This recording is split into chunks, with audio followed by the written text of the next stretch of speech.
სამი ფინანსური შეცდომა, რომელიც არავითარ შემთხვევაში არ უნდა დაუშვა, თუ ხარ 20-დან 30 წლამდე. როცა ახალგაზრდა ხარ, გონია რომ უკვდავი ხარ და შესაბამისად გონია რომ გაქვს ულევი დრო. ახალგაზრდობა ცხოვრების ის ასაკია, როცა იშენებ ფუნდამენტს. თუ ხარ 40 პლუსის და გაქვს ფინანსური პრობლემები, ეს იმის ბრალია, რომ ახალგაზრდობაში არ იშენებდი ფუნდამენტს და შესაბამისად არ აკეთებდი სწორ მოქმედებებს. ფინანსური შეცდომა პირველი, ზედმეტი ხარჯვა. ადამიანების უმეტესობა ხარჯავს მეც, ვიდრე გამოიმუშავებს. რის გამოც ვერაზროს აგროვებენ თავისუფალ თანხას. თუ ისწავლი იმაზე ნაკლების ხარჯვას, ვიდრე გამოიმუშავებ, ან იმაზე მეტის გამომუშავებას, ვიდრე ხარჯავ, ამით პირველ ნაბიჯს გადადგამ ფინანსური თავისუფლებისკენ. მეორე, შემოსავლის და გასავლის კონტროლი. როცა იცი კონკრეტულად რამდენს გამოიმუშავებ და კონკრეტულად რამდენს და რაზე ხარჯავ, გონება თავისუფალი გაქვს, რომ ბევრად მნიშვნელოვან საქმეებს დაუთმო დრო. ამის გარეშე მუდმივად ქაოსში იქნები და სულ გაგიკვირდება თუ რაზე მიდის ამდენი ფული, რომელიც დიდი შრომით გამოიმუშავე. მესამე, არ იწყებ ინვესტიციებს. ყველაზე მნიშვნელოვანი ის კი არა თუ რამდენს გამოიმუშავებ,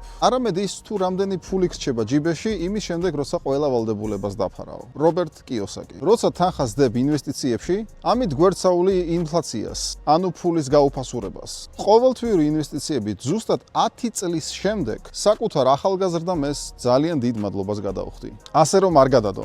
დღესვე დაიწყე. და აქვე გეტყვი, ბანკის ანაბარი არ არის ინვესტიცია. ჩადე ფული აქციებში, იმ კრიპტოვალუტაში, რომელსაც ენდობი და რა თქმა უნდა უძრავ ქონებაში. გამოიწერა ჩემი არხი, აქ მეტი სასარგებლო რჩება ბიზნეს აზროვნებაზე, სოციალურ ქსელებზე და ფულზე.